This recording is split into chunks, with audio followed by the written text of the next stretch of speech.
food. I think that you remind me, it's gonna sound very weird, but I think you remind me of a burger because you are filled with different flavors. Maybe it's also because I love eating burgers with you, and it reminds me of times that we've eaten burgers. Anyway, but you're filled with flavor, you're always a joy to be around. It's always a joy to eat a burger. I don't think I've ever mentioned burger in one sentence in my life, more than I am right now. But I'm gonna do a l'chaim to you. This is for you. I thought it was open, but it's not.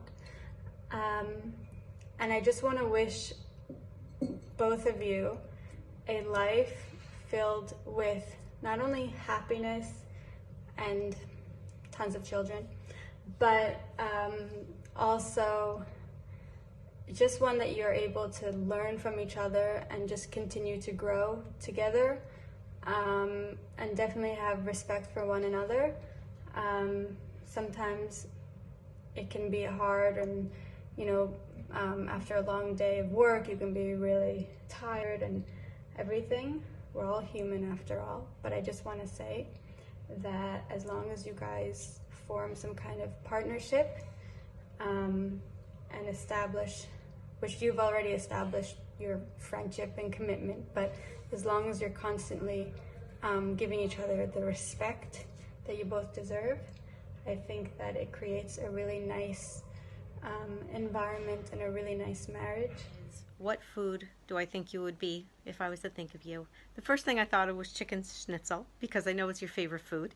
And even though it's crunchy on the outside and soft on the inside, I sort of looked at it more like you love Israel and you love America, and there's a little bit of both in chicken schnitzel.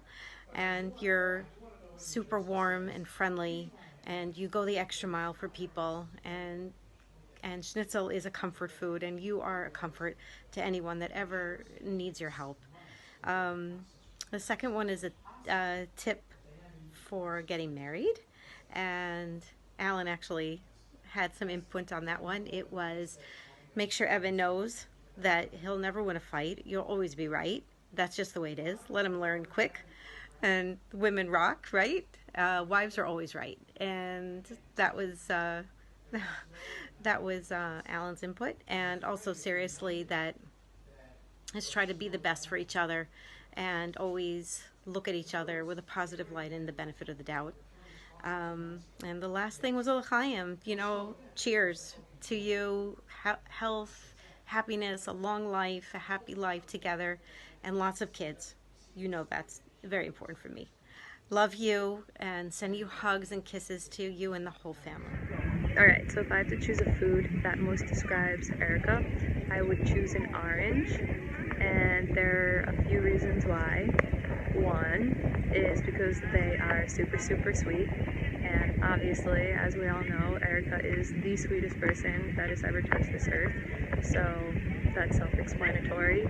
Two, they have a protective edge, and they keep the stuff inside of it safe.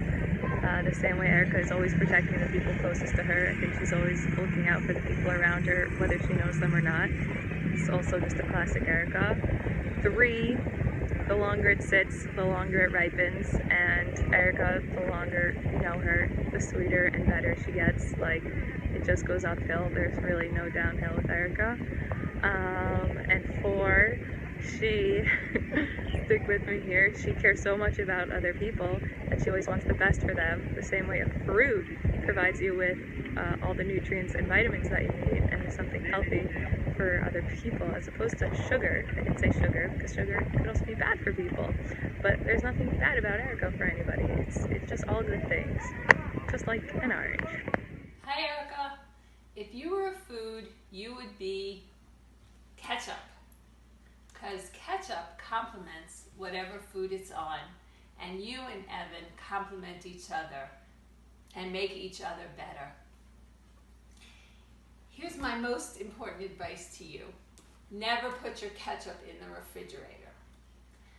Also, always keep the lines of communication open. Good days, bad days. Always be there for each other no matter what, because you are stronger together, always together. And last, L'chaim, from the old Mrs. Wiesel to the newest Mrs. Wiesel. Can't wait for September 10th. Can't wait to celebrate and to have my newest daughter. Here's a few things for you for bridal shower. Okay, 1. If you could be any food, you would be a schnitzel. I don't know if that makes any sense, but because you love schnitzel, but also it's crispy on the outside, kind of mushy on the inside. You know what I'm saying? I think it makes sense. Besides that, I have to give you a tip for marriage, which is pretty funny because I don't think I'm really qualified to do that. But my tip would be, as someone who isn't married, that you should never lose yourself in the marriage. You know, don't become Erica and Evan, become Erica, who is also married, but stay Erica. I think that's what I would wish you. And I have to do l'chaim, but my cup isn't here. If you were a food, what would you be and why? So I would definitely have to pick a challah, because our challah baking started way back a few years ago during Tzuk Eitan, when you came to me and said, like, I have an idea, let's start baking challah and raising money to send to Israel, because you have a heart of gold and that's where you're always at. Like, what could I do to help others, Israel, whatever. And you're sweet and kind and everyone always goes to you. And so we're just like, yeah, let's start making challah, even though neither of us knew how to make challah. And we definitely had our trial and errors, whether it be the police showing up at 4 a.m. at the shul, or throwing out like 15 pounds of challah into the dumpster, or like you having to explain like what Levi, the organization, is.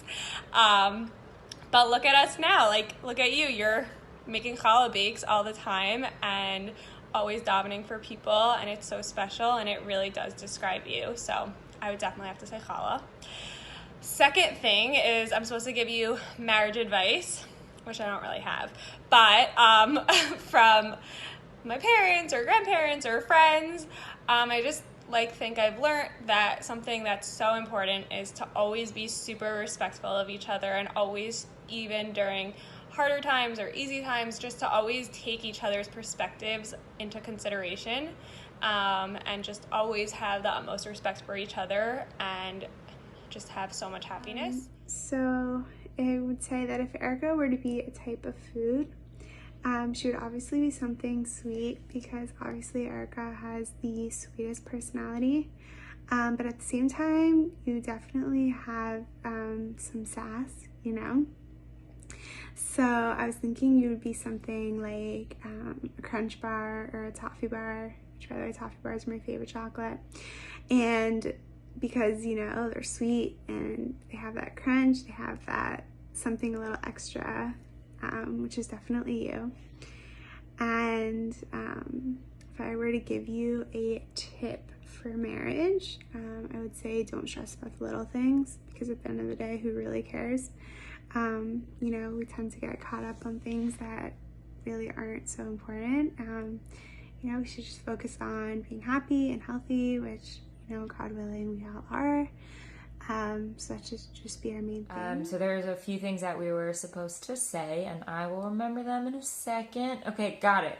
If you were a food, what food would you be? So I'm not going to answer the question, what food would you eat? Because I know that dairy is off the table, but the food that I thought of is dairy, and it is creme brulee. And mostly this is just a selfish choice, because like I love creme brulee and I love you, and it's just easy. But I think something that's super cool about this dessert is that it's really sweet and it's like nice and a good texture and whatever, but like also it has sugar on top that was like literally lit on fire. And I felt like, besides that, you're like secretly fiery and hilarious and just like have the biggest personality, but in like a really tsanua way. but you also like are quietly passionate about a lot of things, and that's something that I've always like really admired about you. Like I literally don't know anyone else who would come to Israel and be like running around and crazy on a trip and then somehow find time to like bring the hair that they donated to the place that they're donating it to. Like you're just the best. Wow, this video is already so long. I haven't even said anything yet. Okay, number 2 is advice for marriage. So I don't know anything about marriage, is the truth. I'm still very much learning. But a 90-year-old woman who I know who had a very successful and happy 70-year marriage told me once, and I'm going to pass this on to you, that like what she and her husband did and like sort of the secret to their success as a couple was that they always, in any argument or anything that came up, they always went according to the person that it mattered most to. And the whole idea was that they would have, like, they just trusted each other to like be humble about it. And yeah, so I guess we can move into so yeah, I would suggest maybe doing that. My ego is too big for that, but let me know how it goes. Okay, so my advice for Erica and Evan goes like this. Basically, anytime you guys are sort of in conflict or trying to figure out what to do and you just happen to have conflicting opinions, I would say, like, think about who cares more about the situation and let that be the answer. Like, simple example, oh, super hot, I need the AC on in the car, but the other person is freezing cold, needs the AC off.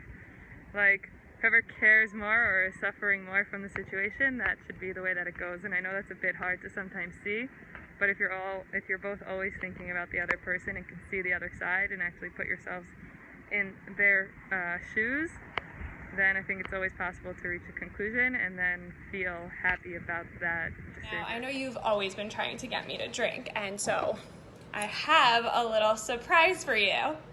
I'm kidding, totally not taking a shot. Oops. But don't worry, I have my best friend, my Fuse tea. So I want to wish you so much love, so much happiness, the biggest Mazal Tov ever. I love you so much, and I really, really, really wish I could be there to celebrate with you. L'chaim! A toast to you and to Evan. I just see how happy you guys are together and how happy he makes you, and that's the most important thing.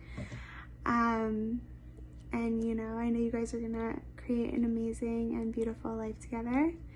Because you guys are just amazing, beautiful people, but you know, you guys are also just so happy together and it's so great. But you know, I obviously wish I could be there to celebrate with you right now, and I know that we will get to celebrate, God willing, many smachot in the future, and we'll get to dance with each other, and we'll get to, you know, have all those special moments, no matter when they happen. L'chaim. Okay, I'm back. Got my cup right here. I want to wish you a life full of happiness together. It's going to be so amazing. I'm so happy for you. Huge, huge, huge Mazal Tov and L'chaim.